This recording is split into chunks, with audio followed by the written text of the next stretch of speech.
Keepin It Real with Rudi Lickwood, the topical interactive chat show where you may end up being one of the guests. Every Monday night, 8:30 p.m, tackling the week's major issues with special guests and you, the audience. Comedy with Rudi Lickwood. This event is brought to you by Comedy Hotspot. Don't forget, Keepin It Real with Rudi Lickwood. This is an 18 certificate only. Boom! I'm live. I can't believe it. I cannot believe it. I never thought I would actually see the day, ladies and gentlemen. My name is Rudi Lickwood. I'm your host, and you're here with me live, keeping it real, keeping it real. In other words, we're going to be looking at topical news. What's been going on? What's people been saying? What they ain't been saying? That's what I want to know. What the fuck have they not been saying? That's what I want to know. Here's an opportunity where I normally do an early morning rant, Monday to Friday, bright and early, 8:15. And my little rants lead to me getting into conversations with a lot of people, more people than I ever knew I knew. And it's wonderful. And it's led to me having this opportunity now. Look at that. There's Joe. How you doing, Joe? It's led to me having this opportunity now to stretch out the information that we've dug up throughout the week. I'm going to have special guests. I'm going to have people who's going to be joining me, people who's been helping me move along the way. People who've got me to where I am today. Rudi, what you saying, man? Rudi. I think it's only important that I introduce my first guest. This guy, I owe him so much, man. I owe this brother so much. You'll be surprised to know who he actually is. I did a show at the Hackney Empire where they were looking for new acts. And this gentleman told me that he said, "Hey, young man, black man, come here." He goes, "You got potential, you know, you got potential. I reckon what you need in order to move your career ahead is you need an agent. You need an agent." So before I bring him on, right?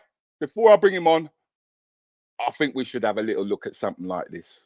Let's have a look before I bring him on. Bung it on, Jim. Bung it on. The first one. Give it a clip. Give it a clip, mister.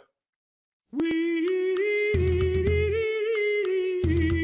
vote him away.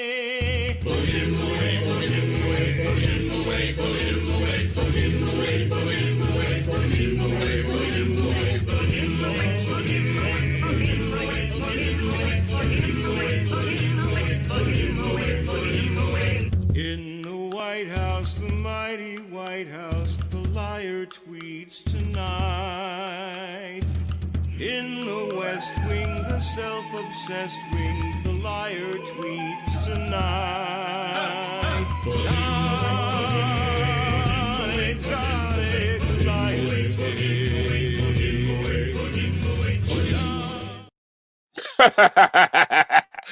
In the jungle, the mighty jungle, the liar tweets tonight.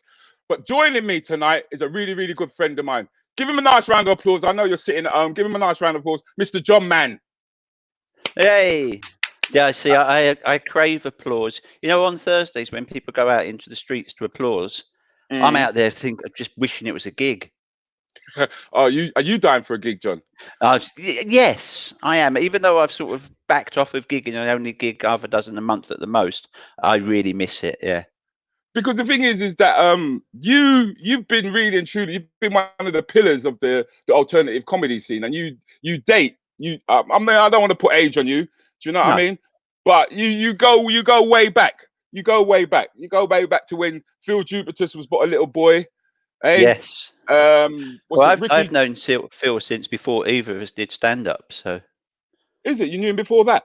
Yeah, because I was a sound engineer before I was a comic, and I was working with Red Wedge, who were the Labour Party movement, who basically opposed the Tories and all the things that they stood for at the time. And Phil was working at Go Discs, who looked after Billy Bragg and the House Martins. So we bumped into each other a lot.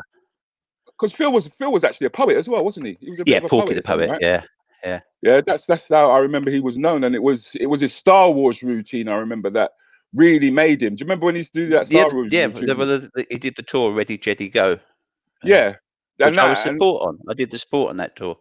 I mean, how many other people did you actually support along the way? You supported quite a few, I didn't you? toured. I did Lenny Henry when he did the Australian show. He used me as a support for the England gigs, but the English gigs were all in little art centres holding like 100 people, so he could learn the set, which was amazing.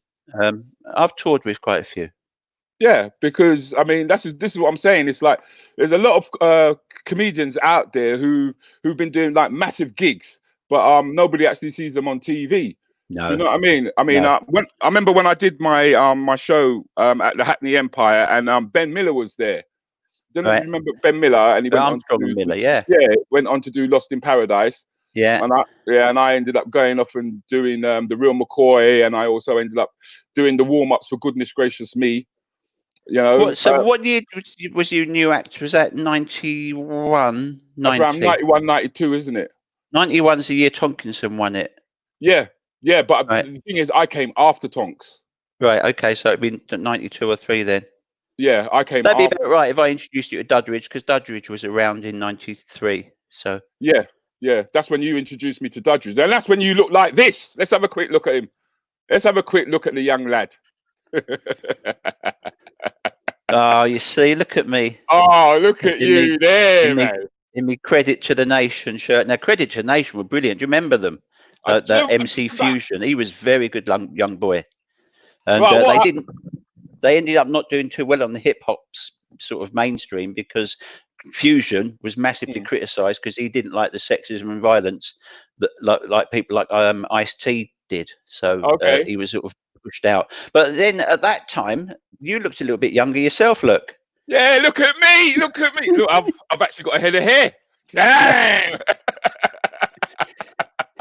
Was that not long after you was doing the lookalike work? Because I remember that. Yeah, because I actually got into the whole scene as Eddie Murphy lookalike, didn't I? I wasn't really good money as well. It was fantastic money. It was actually better money than the stand-up, to be honest with you. Yeah, I can believe it. It was better money than the stand-up. I mean, they used to dress me up as Eddie Murphy. At that time, we had shops like Our Price, right? And what Our Price used to do was they used to get me a limousine. They used to get me the girls. Yeah, they used to bundle me into these shops. Yeah, so when he came out with like Trading Places and stuff like that, yeah, they would have me in the back. Yeah, and people would just come along and take pictures of me. Astonishing. And yeah, I know, because the thing is, they thought all black people look alike, innit? Well, I showed my daughter that picture last night, and she couldn't believe it wasn't Eddie Murphy. Okay, well, well, Eddie ain't got a gold tooth though. That's the thing. No. Have you got one in that photo, or is that new? I've got. You know what? I've got. I do have photos of me as a Eddie Murphy lookalike, which I will put up in the near future. Yeah, I'd like to see that. I'll put them up in the near future where people can actually see me surrounded like a bunch of kids out in Finland and Holland and Japan. You know, it was quite an experience. I mean, it all started off by accident. I was working in the Waverley Hotel in Holborn, and Art Blakey walked in. He was a jazz musician. He used to have these big bloody fucking lips. His cheeks used to puff out when he used to blow the horn. Yeah, I mean, anyone who's into music will know who he is. Yeah, and he told me about Eddie Murphy, and I didn't know who Eddie Murphy was because he was doing Saturday Night Live at the time, and he hadn't released Trading Places. But I went to my cousin's house that weekend, I remember, and the next door neighbors, they had a copy of Delirious. And it was on seeing Delirious for the first time ever, I laughed for a complete hour. So is this very late 80s? Very, very late. That was very late. I mean, I didn't even know that I was going to gravitate towards comedy, to be honest with you. No. You know, I used to sit down and watch the good old days, the Wheel Tappers and Shunters Club. Right. You remember the comedians? Yeah. Yeah. This is the days when we used to laugh at Bernard Manning, believe it or not. Yeah. You know, you know, and the only other black comic around that time was Charlie Williams. Yeah, who actually just didn't. I mean, his material was, well, it was borderline racist at the time. It was all racist, man. It was all racist, funny shit. It was funny shit at the time because even when we had like programs like Love Thy Neighbor, right? The beauty of Love Thy Neighbor for a lot of black people was that I've forgotten his bloody name. He was in EastEnders. The Taverniers. Oh my God, everyone's gonna cuss me, man. People, tell me the name of the black character who plays in EastEnders. Oh my God. Yes, I know who you mean. Yeah, I'm rubbish with names. yeah, and he was giving as good as he used to get. Do you know Yeah. what I mean? So it's like it was almost like it was banter in a way. And back in those days, we used to accept it as banter. Do you know what I mean? That's what half the problem was, though, people just accepting it as banter, because banter became the norm in the playground. And then, yeah, you know, and actually, when you're 10, banter's bullying. You know, when well, you're grown man, up, you can go banter and turn away from it.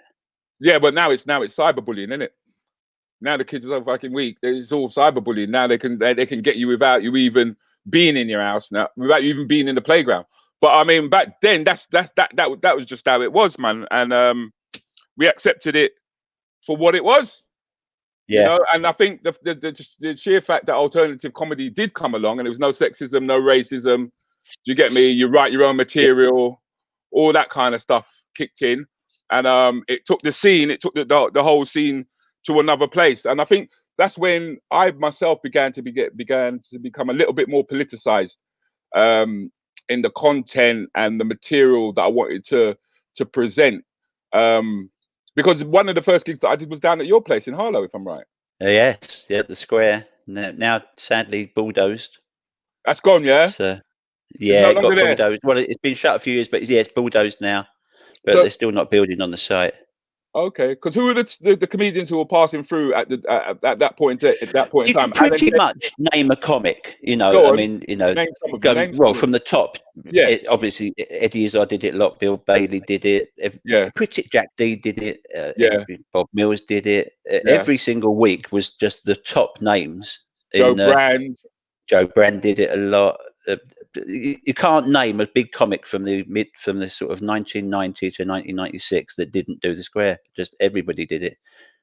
It was because it paid proper money. It was a proper room with a proper audience that faced the right way. You know, it was just a great gig to do. And it was a Thursday. Yeah, that was the other thing, innit? It was a Thursday night.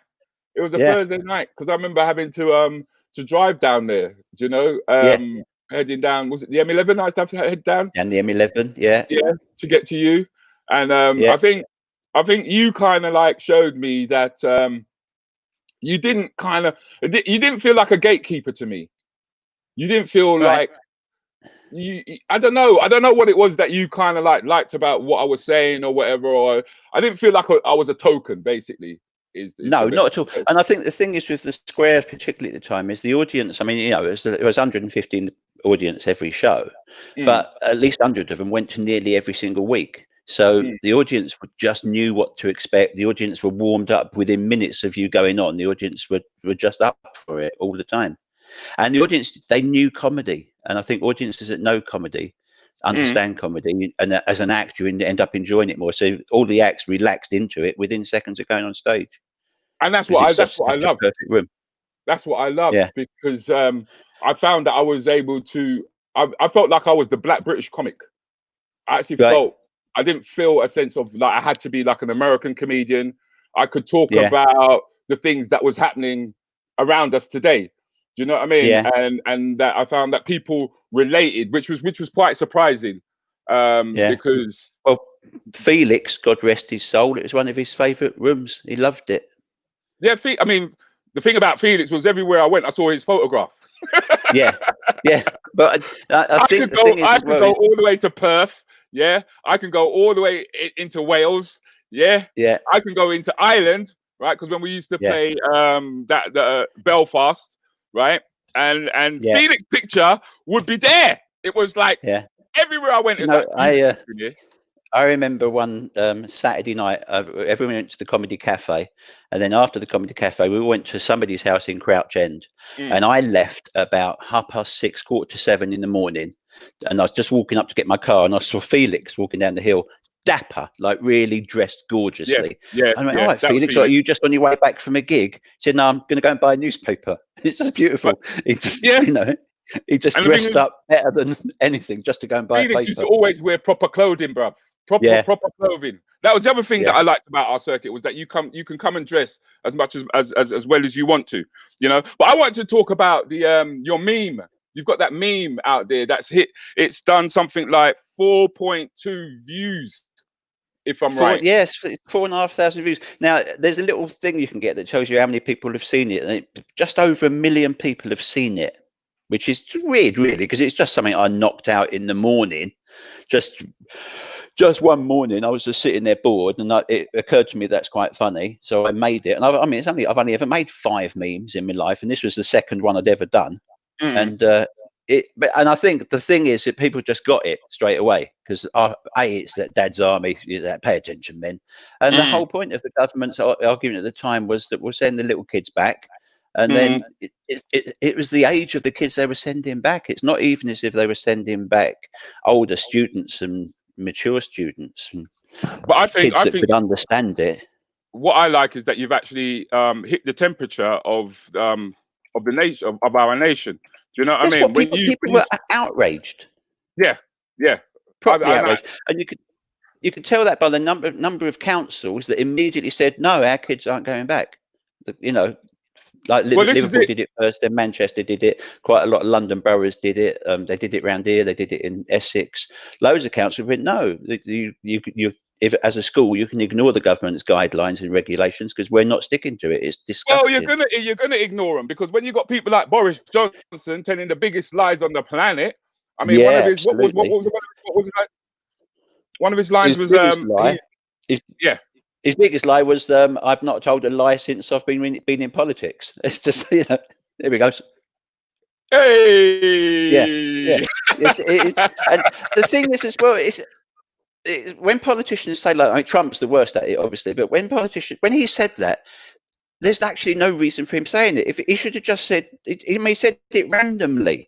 So for him to randomly say, I've not told a lie since I've been in politics, when people absolutely know for a fact he has, it's just strange.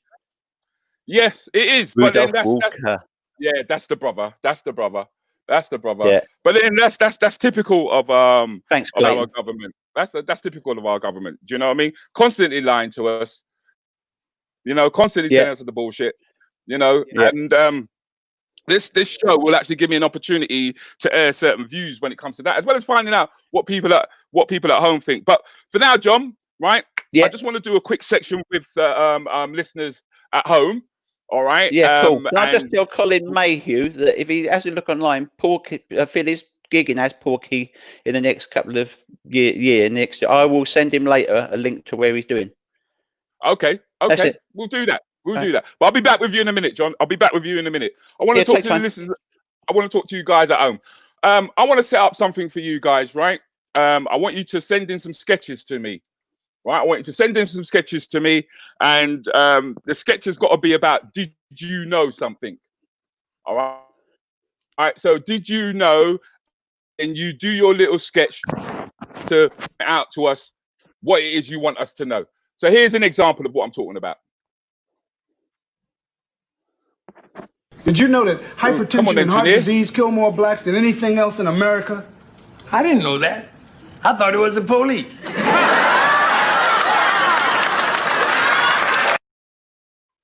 Hey! That's what I'm talking about. Yeah, because I'm not here, ladies and gentlemen. I'm not here to I guess to be a distraction to you. Yeah, I don't want the comedy to be a distraction. I want the comedy to actually be more in your face. I want us to really get into the subject matter of things and what's going on. And I've got another guest I'd like to join with us. This is a young lady that goes on Facebook Live. She goes on Facebook Lives and she speaks her mind. She's a black sister that all white women want to be like. Okay, she's thunder, she's lightning. She got a mouth like a. What's she got a mouth like? I would say Scotch bonnet pepper when she's ready. So please put your hands together and welcome Shazzy Berry Mary. How you doing, Shazzy? Good evening, guys. Good evening. How are you? How we're good. I'm fabulous. One day. You look fabulous. I'm not gonna lie. I like them earrings. But So Shazzy, I know you've been keeping up with what's been going on. What with the George Floyd incident that's taken place in America. But before we get to that, only yesterday, Edward Colson down. Oh, Yeah. And I think we've got a clip of that. I'm sure we've got a clip of that. It'd be nice if we could see that clip. And I'd like to hear your views on it. I'd like to hear your views on this. okay. Come on, let's get that clip up. I love this clip.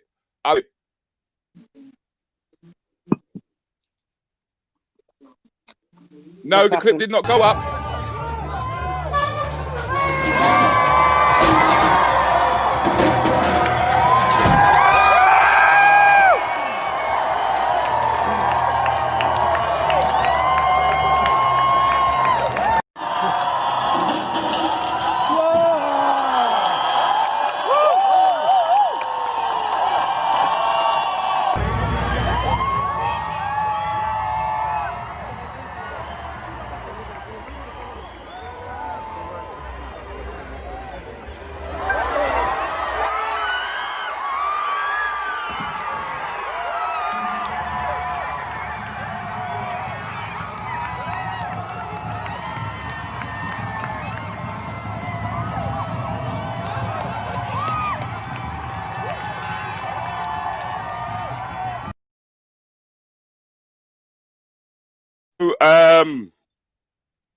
Edward Colson was, in actual fact, he was a slave owner. This guy, he basically bought slaves to the UK. Okay, 84,000. H4000. 84,000 men. 84,000 84,000. plus. 84,000. Plus. That's how. Yeah. Plus that he Yes. brought over. Plus all the ones that died on the journey. So that was all part of the triangle, isn't it? That was all part of the triangle: the West Indies, Yes. Britain, and America. What I found quite surprising, believe it or not, is that the mayor of Bristol is Jamaican. Yeah. Now, I mean, as a Jamaican mayor, I would have thought in the first 2 weeks, yeah, pull down that statue, man. Yeah, pull it down. Yeah. But you know, because he's playing the political game and he wants to keep his job. Do you know what I mean? He's waited for the people then to decide to pull it down. I don't know. What are your thoughts? What are your thoughts, Shazzy? Well, yeah. I think that we've accepted things for too long. Now is the time for an uprising in saying how we really feel about these things, because it is a great insult that this statue has been up there since the 1800s and we're in the 21st century and that's when it's come down. Now he represents the torture that we went through as black people. Yeah, we went through 400 years of it. Yeah, and it's still going on today. So at some point, these statues that are around, we need to be shown some respect as a people. We've been through enough. When are they gonna give us the respect that we deserve? Our parents came here and helped build. They're looking for milk and honey, innit? Right. They were looking for milk and honey and gold that was not on the pavement.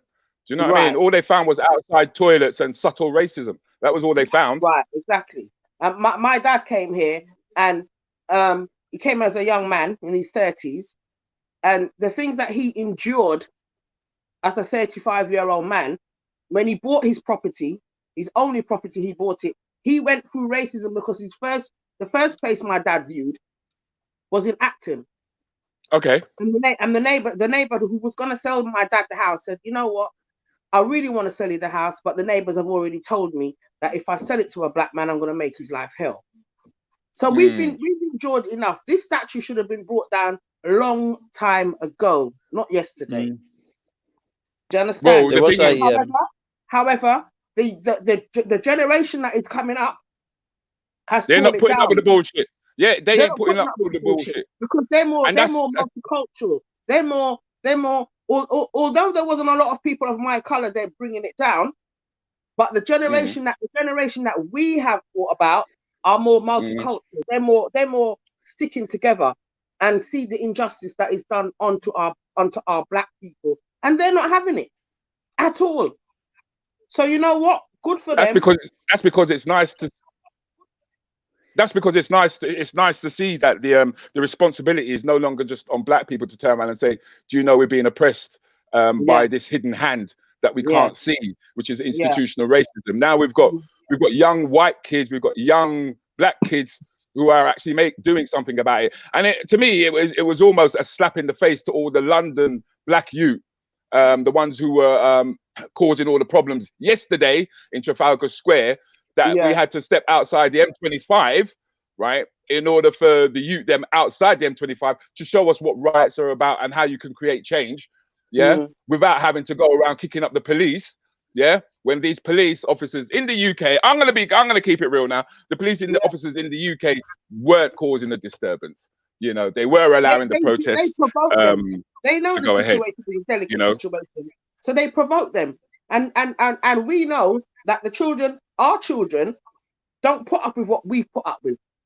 They're very mouthy, and they will give you the chat, and they will give you the chat, and they will tell you, "Bring it, then bring it." That's our kids. Yeah, but I've found that the kids generally around the world have got a different approach to the whole. Who says that? Boris claims the UK is not racist. Come on, man. Yeah, if you think Boris Johnson, right, claims that the UK is not racist, let's look at this Tommy Robinson clip. We've got a tip here, clip by Tommy Robinson. Let's have a look at that clip. Let's have a look. Bring it up. Piers Morgan, any celebrity who has supported this bullshit, those 27 injured police officers, it's on your hands. This protest today, you know, Anthony Joshua, you got anything to say about this shit? Hey? You got anything to say about what they've done to Churchill's statue? Or you think he's a racist as well, do ya? Hey? What about Little Mix? You were there, weren't ya? Hey? Will you support the defacing of our Churchill statue, do ya? Every one of you fucking celebrities.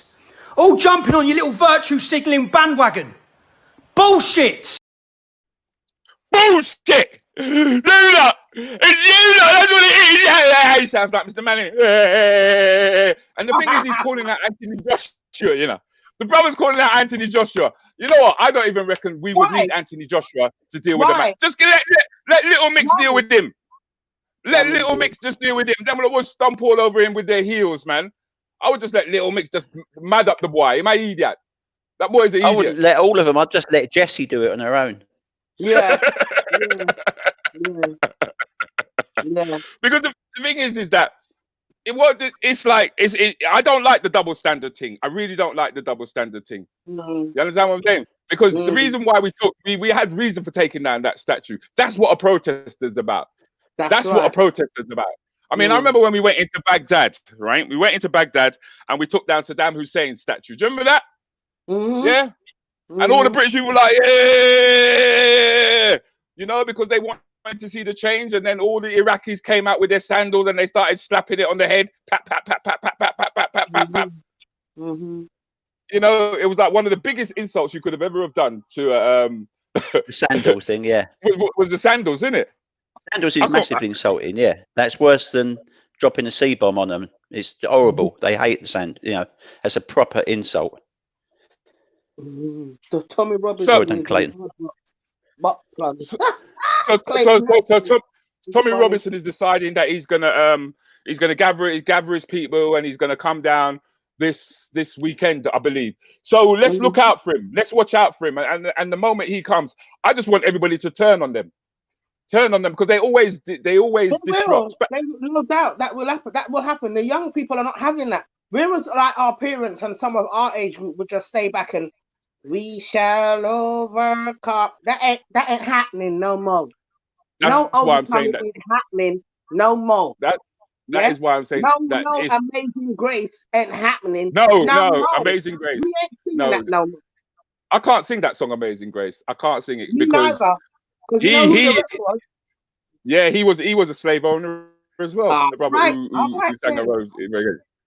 He wrote it, he sang it, and the thing is that as black people, we go around singing that tune at funerals. I can't sing it, but my thing is that the youth them round the world are different. I'm noticed that they're around the world. I mean, it was President Trump who said when the looting starts, The shooting. the shooting starts. Yeah, and here's a placard that I saw a youth carrying. Right, put up the placard for me, Jim. Please put it up. Right, this was the youth's response. We are not our ancestors. We will fuck you up. Yeah. Yeah. We will fuck you up. Yeah. We're not going to lay down. No, they ain't. And it's a totally different ball game nowadays, because it's not a case of us not walking around with a chip on our shoulder. People can actually see. Yeah, this guy was held down for 9 minutes. Yeah, they had their knee on his throat. Yeah, and all that Trump could say, as opposed to saying, right, we're gonna deal with this. Yeah, we're gonna charge this guy for murder. All right. Also, the officers that were involved. Now, what does he decide to do? What does he decide to do? He comes out with this inflammatory statement. In fact, there's a clip there's another clip I want to play. Here's a clip. I love this clip. I'm sure that it's been floating around at the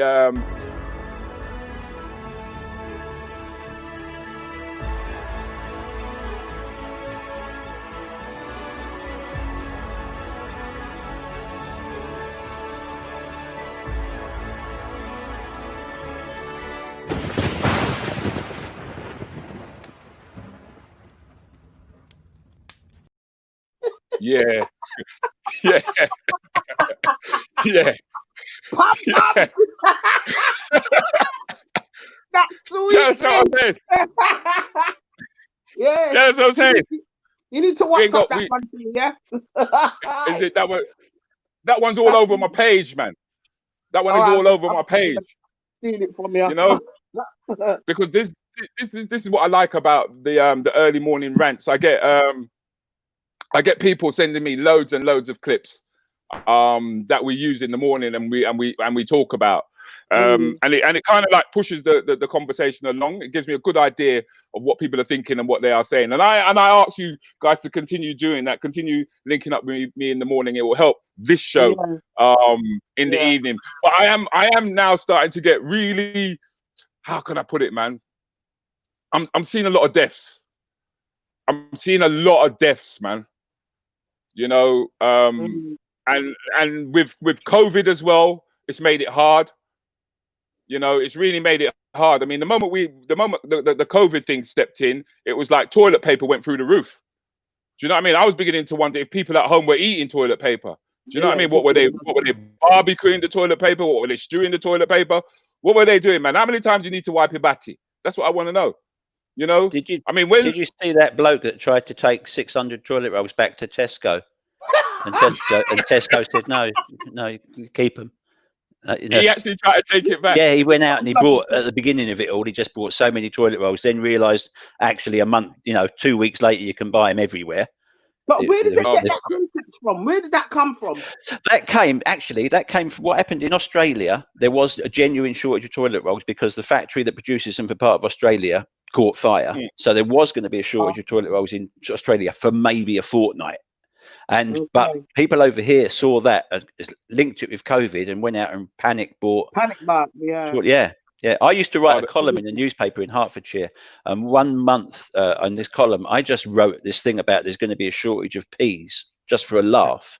And Sainsbury's and Bishop Stortford sold out of peas. Old people went out and bought all the peas. They read my column, thought there was going to be a shortage of peas, and went out and bought them all. I introduced a pea shortage. Yeah, because people believe what they read. They go, well, no, my God, there's going to be a shortage of peas. I better buy a year's supply of peas. I think I buy a bag of peas a month. I don't need 30 bags of peas. That kind of reminds me of when you used to talk about Neil Armstrong and the things that he could have sold. Yeah. Chicken tonight. Yeah.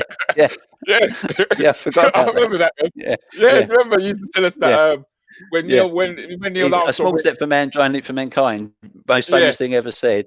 He could have made a fortune if he'd stepped on the moon and said, I feel like chicken tonight, done the little dance around the moon in slow motion. That would have been given the lack of atmosphere on the moon. That would have been so funny. But the thing is that COVID it seems to be coming towards an end. Well, today there were no deaths. Well, is there's more deaths?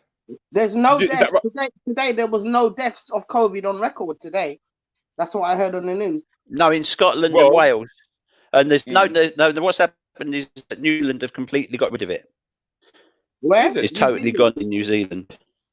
Because they're talking about people ain't going to receive no furlough money till August. That's what they're saying now. You know, because I received some furlough in June. Yeah, then I hear today that there ain't going to be no furlough until August. People are going to want to get back to work now, aren't they? Yeah, of course they are. I want to. People are actually going to want to get back to work, and the thing is whether or not now is a safe time for us actually to be sending our kids back to school. Yeah, I mean, I'm quite concerned, to be honest with you, with what the kids are going to have to put up with just to get through the front gate. I mean, I've got a clip, I've got an image that I want to show, if Jim could put it up for me, of what our kids are going to be looking at when they try to get through the school gate. If we haven't got the clip, that's fine. But it would have been good to see that. But I mean, what do you think? I can tell you what it was. Basically, it was two teachers wearing full protective gear with face masks and face coverings and visors, taking a temperature check of a little kid as he went into preschool, like a 6-year-old. Can you imagine how scary that is? That's the whole point. It's a miss. Why are you dressing like that? And I'm sure that 4 minutes later, the kid was in school and they all took their gear off and it was fine. But that's the world we're going to be in for the moment, which is why I genuinely believe that if anyone went back to school at all, it should be the year 11 kids that have got their GCSEs, the year 13s that have got their A levels, and the last year students, the university students, ones that are old enough and mature enough to understand what the whole social distancing means and get on with their lessons. You can't tell. Well, I mean, 15, 6-year-olds to stay in a room and not go near each other.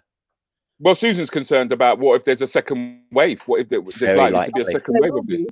Yeah. I think they will be. I believe they will be. Yeah. Yeah. I do. I don't see how they wouldn't be. Because the information that we were given was too contradictory.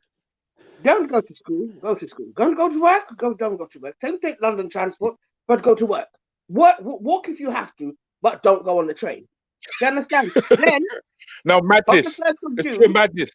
Yeah, on the 1st of June, children go back to school. Shops were opening. Social distancing was told, we were told, keep social distancing, but go to the park for more than an hour now. So the social distancing. My road, last week, it was like a carnival. The sun was hot. People have been in their house for 3 months. And then on top of that, you're telling me that I can't go and get my sinting when I'm ready. Yeah.